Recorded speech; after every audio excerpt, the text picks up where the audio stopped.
Um caso fora da curva? Caso Um fora. caso fora da curva.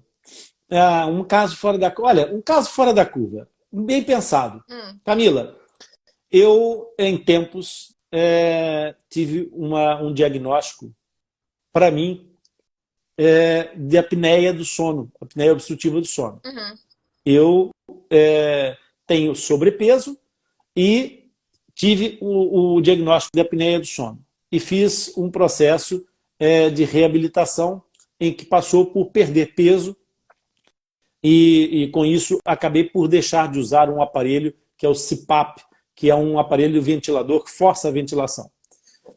Passado alguns anos já, eu voltei a ganhar peso e voltei a ter apneias.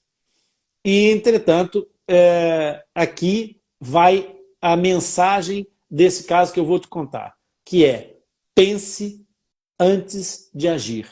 Ok? Eu estava com essa situação de apneias e, entretanto, comecei a fazer manobras para poder perceber como é que eu poderia não sofrer tanto com o efeito da apneia. E tratei de encontrar aqui uma solução que foi dormir com o corpo mais sobrelevado. Coloquei mais umas almofadas e, colocando mais almofadas, ficava mais sentado e Uhum. as coisas ficavam legal. Essa semana eu amanheci na quarta-feira com uma imensa dor no meu braço esquerdo. E eu não conseguia, estendendo o braço e elevando o braço à frente, com o Uhum. braço esticado, eu não conseguia chegar com a mão à altura do ombro, Caramba. com as dores. Sei. E eram dores claramente articulares, uma espécie de uma dor articular, como se fosse uma artrite. Mas que, pela ação da elevação do músculo, da elevação do braço, também poderia ser uma tendinite. Uhum. Entende?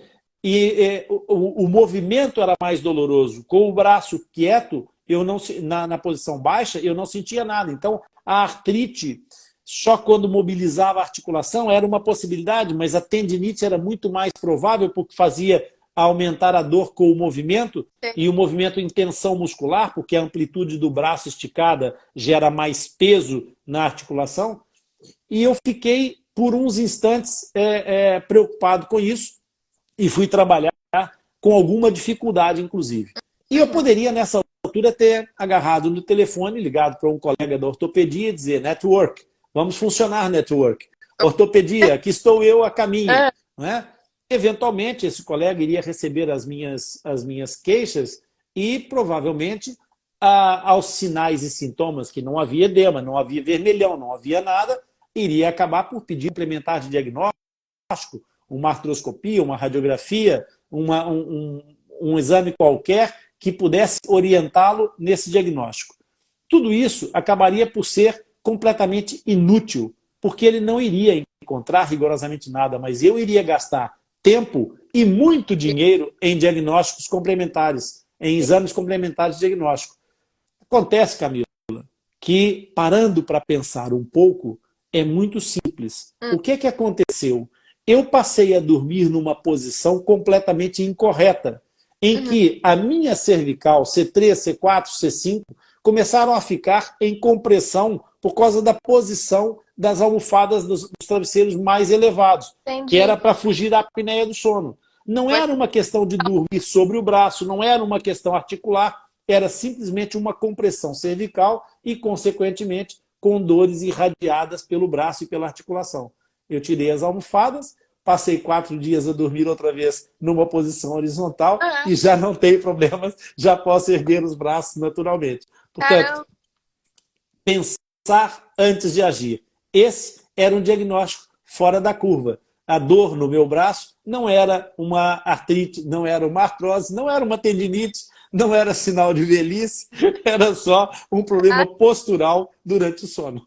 Eu acho que é importante falar que o diagnóstico fora da curva não quer dizer que é uma coisa nossa que ninguém nunca pensou. Pensar Exatamente. fora da curva é pensar numa coisa que às vezes é óbvia, né? Exatamente. Às vezes está tão óbvio, tão na nossa frente, E a gente dizem fala, que o que está mais escondido é o que está à nossa frente, na frente dos nossos é olhos. verdade. Então, esse é um tipo de diagnóstico fora da curva que é possível fazer, como nós já falamos, dores referidas e imensos outros casos que podem acontecer, podem ser geridos e digeridos para poder chegar a um ponto de levar saúde ao seu paciente de uma forma o mais objetiva e o mais idônea possível, com toda a ética, sem ultrapassar ninguém, sem fazer nenhuma conduta meramente de caráter de propaganda, de autopromoção, mas simplesmente prestando um verdadeiro serviço de saúde, que é aquilo que um dentista DGR procura, ter o seu paciente satisfeito e encantado. E obrigado. E Eu acho que obrigado. ética e empatia, né? O recado para o dentista DGR de hoje, anota aí. Isso